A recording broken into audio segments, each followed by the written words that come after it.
Salutations again, my beloved Earth Stewards. Next, I'm going to share with you all one of my favorite Pachakuti Mesa derived ritual practices.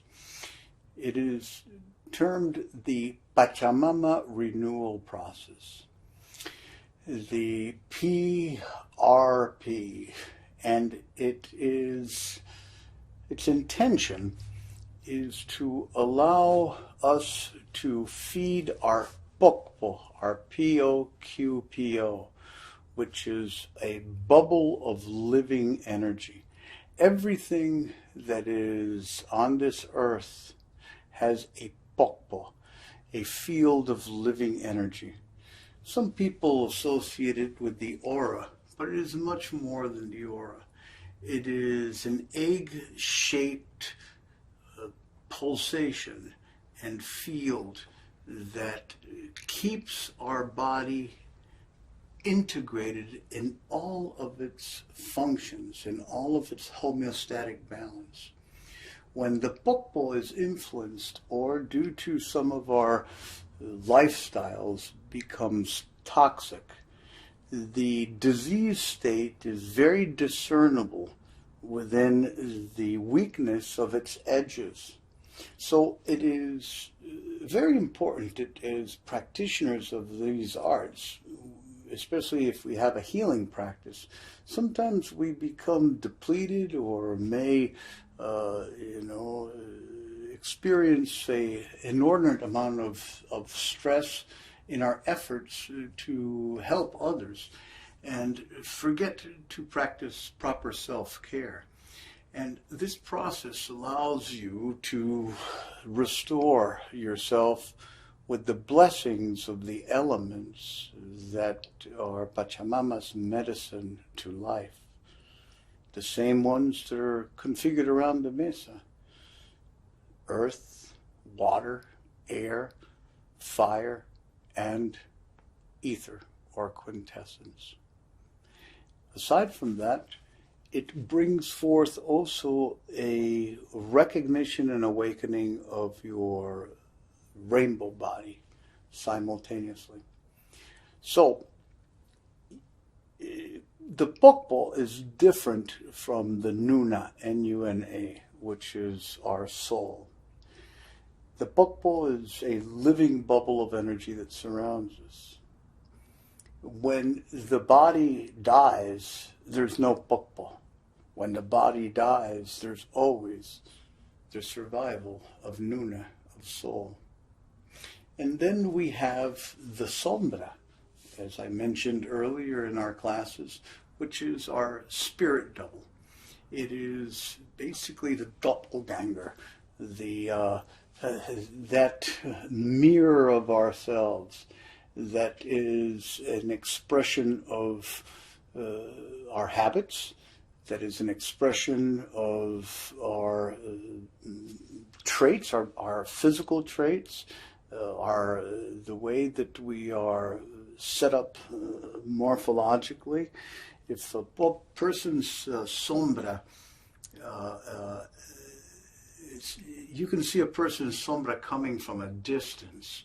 Before the physical body arrives, the double, the spirit double of that body shows up to the healing lodge. That has happened oftentimes. And even if you don't know the person, their sombra shows up before them. And if the person has a limp, for instance, you can see at a distance, oh, this person's limping, I wonder who he is. Or if the person has some sort of inability to walk on their own and comes in wheelchair, you will see the sombra showing up in a wheelchair.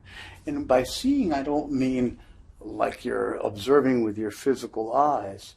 It's much more a intuitive grasp of the energy imprint, the spiritual imprint of that person themselves. So it's seen not with the physical eyes, but through the Hanang Uma, through the third eye, if you'd like to call that. the Nyawikimsa, because associated with the ability to see a person's sombra before the physical form appears, always results in a pressure in your brow, a pulsing in your brow. And that is characteristic of a very well-developed, what we call vista, or sight. So, just to give you a little overview of what we're doing, all of these bodies, our pokpo, our living bubble of energy that is dependent on the biological system that we are embedded in as carbon-based organisms on Earth. The sombra, our spiritual double or energy imprint that is a mirror of who we are on this earth and in this incarnation. And then the nuna, our soul body, which is consciousness itself. All those will be nurtured, sustained, fed, and nourished with the Pachamama renewal process. I just wanted to give you a little insight into what's going on behind the scenes when you do these things. Now, the Pachamama renewal process primarily involves extending your own umbilicus, your own cord, into the placenta of the mother. And through deep breathings, draw life force, kausai, and through your spiritual stomach, your koshko, fill yourself with that kausai, with that life force.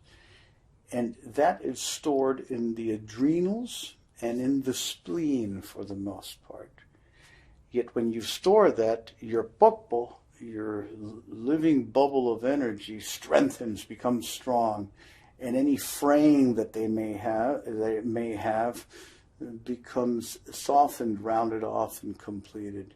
So the first thing that the Pachamama renewal process does is to sustain your vitality and your strength as a biological organism. The rest follows by itself. You don't even have to be aware that it's taking place. Very well. So now it's time to move into the practice. One final word. We will be using Quechua or Runasimi terms again, corresponding to the 5 elements. To the earth, Aipa, A-double-L-P-A. To water, Unu, U-N-U. To air, Waira, W-A-Y-R-A. To fire, Nina, N-I-N-A. And to the ether, Texi, T'-E-Q-S-I.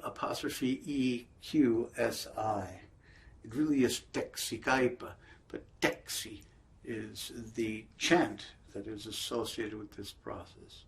Then you already know Kuichi, which is K'-U-Y-C-I to represent rainbow, and Koshko, Q-O-S-Q-O, that is the name for our navel, for our dantian, for our hara, for our sacred center.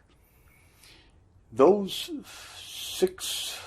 7 words will be used in this Pachamama renewal process, combined with breathing, with hand positions, and with rotational clockwise motion that replicates the harnessing of powers in the physical world. In all of these ritual arts, clockwise motions, it's just like tightening the lid on a jar. It seals the container, concentrates it, harnesses the force. Counterclockwise movements around the medicine ground, just like screwing a lid, opens it up, releases it. offers it freely out of its container. Clockwise to harness, counterclockwise to transmit. So those two motions, clockwise and counterclockwise, are replicated in the spiral movements of galaxies, to the twisting of the hairs of our DNA, and they either release or contain. It's just part of the opposition of forces in the universe that through their tension generate life. Let us learn to be spiral in our motions. The Pachamama renewal process will serve you well. Thank you.